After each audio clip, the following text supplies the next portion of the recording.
Hearing you discuss Stanislavski and Meisner and geek out, yeah. Yeah, it sounds like there's a work ethic there and there's a discipline and there's like a studious nature. Like, is that you by nature? Yeah. Were you a studious guy? No, I was terrible in school. I was really a dilettante with acting until I went to William Esper. What do you mean? Well, I did some acting with my mom when I was a kid, and my parents were actors for a while, and I went to a performing arts high school in San Francisco, but I really didn't take it seriously. You know, I smoked pot, I chased girls, and I didn't really take it seriously. I kind of grew up in it, and I took it for granted. Was it like, oh, this is easy, I know how to do this, I saw my parents do it? Yeah, exactly. I knew enough about acting because I grew up in the theater with my mom and stuff, but I didn't really know what the fuck I was doing, you know what I mean? And I worked as I was a bar back and a busboy, and then I was kind of getting like commercials, like TV commercials.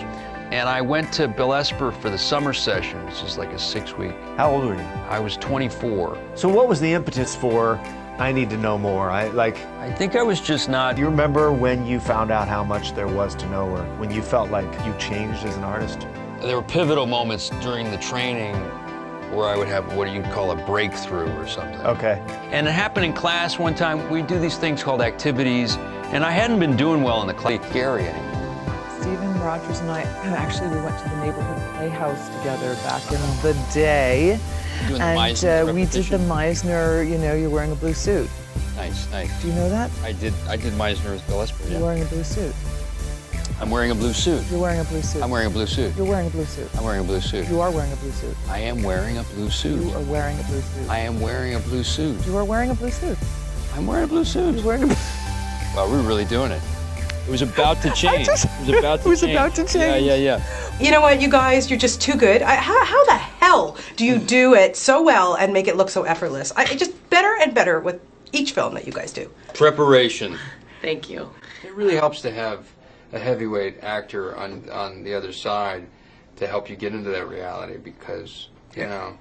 And how did, well, that's, you know, That's that's, a nice I always, compliment. no, I always, Well, there's I, not always that dedication, you know, there's people going to craft service or whatever, and Hillary's right there, man, she's right there, and so it keeps you in that actor's faith, so to speak, you know, that those imaginary circumstances. It's easier to fall into them if you have a great tennis player, you know. We had a lot of fun. Yeah. We had a lot of fun hitting it back and forth. Sam does the work, and he brings his A game too. It makes you step up. The chemistry that we have together was something that is rare. It just doesn't happen very often, you know. And you were saying something that I completely agree with, which is we have a very similar work ethic and a passion for acting and the craft, and so we were in it. Yeah. We got in the trenches together, and We were hungry to really do some acting, you know, we really wanted to get in there and do it. It's gonna take a long time, Kenny, a really long time. And I mean, I might be 80 years old before I finally become a lawyer. And even then, I still don't know if I'm gonna find the answers. But you just have to promise me. You just have to. That you won't ever try to kill yourself ever again. Well, it's very dramatic, I mean, but real, you know, and so you feel this obligation to fulfill those circumstances to your best ability and fully as possible. The key to being a tough guy is actually vulnerability, because under the rage that you see is vulnerability and hurt. And, you know, a lot of times, not always true, depending on your background, but you'll see in class, the women will cry first and then get angry. Not always. And because where you're from. And the men will get angry, and then eventually they'll cry. Right? That's what a lot of times you see that. But you know, so there's just, you know, those are good things to think about, like that underneath the rage is great sadness and vulnerability, and so I think that's a big key to emotional power. People like John Malkovich,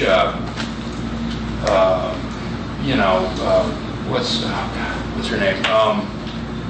Alfred Woodard or Viola Davis, or who has great emotional power, or Phil Hoffman, Gary Oldman. When you see that, when you see that on stage or in film, and you're like, how the fuck did they do that? Seriously. And that's a gift, but you've all got it. It's just accessing that. We've all got that power. I think you just got to access it. When you did that beautiful scene with Željko Ivanek, who I love, was one of my favorite actors, and you find out that Woody Harrelson's character has died. That was so beautiful. Like, how did you jump into that moment? I fortunately was having a bad day. I got lucky. I was having a bad day. God, that's so great. And I was like, this is great. I'm having a bad day, so I can use this. What time of day was it? Was it in the more first day? It was at the end of the day. Oh, and it was like you. And I was waiting. You know how that is. I was waiting all day for this. And they almost weren't going to shoot it. They were going, let's push it. And I said, no, let's not push it. Let's do it. I'm ready. Let's do it. And Željko and I did the Dumbwaiter and Zoo Story in Williamstown. Oh, you did? Joe Montella directed it, so we know each other really well.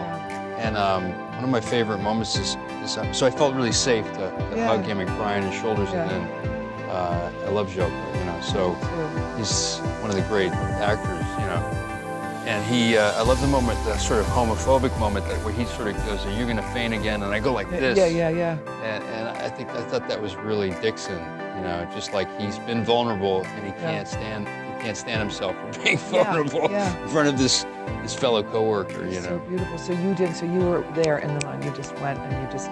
Yeah, pacing, I heard Jeff Bridges paces. I was pacing and I started, sometimes my friend told me, Newell Vasquez, when we studied acting, he did a thing with Friedkin, and he would get a trash can.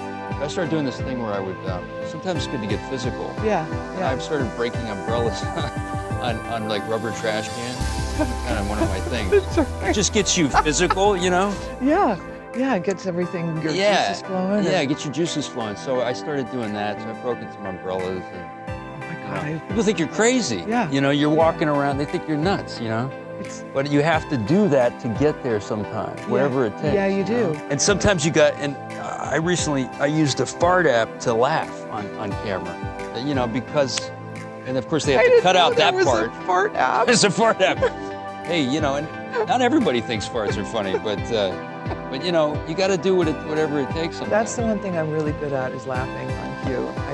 I would think that about you. I've gotten pretty good at it too, but you got to stay really loose. Good at it.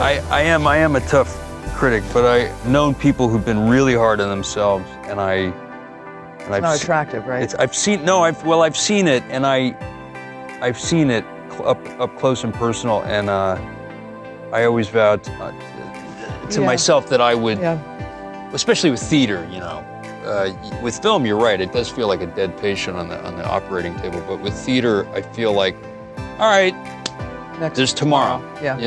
Let's go get a steak or whatever. It's tomorrow. Yeah. Because if you're too hard on yourself, I've seen that, and I'm hard on myself, but I've seen it really bad with people. Sam, have you ever been fired? I've been fired, sure. Really? You been fired? Not yet. Really? Yeah. Wow, yeah, I've been fired a couple of. I was fired from NBC. Why? What did you do? When I was 18, I just did a pilot, and then they reshot all my stuff. I think Phil Hoffman was fired a couple times. I think a lot of good people have been fired, but. And how did you handle that disappointment? It's weird. It's kind of devastating for like a week or two, and then you're like, all right, you figure it out. I don't know. Because you have to. Yeah. What else are you gonna do? I think I went and got a restaurant job or something.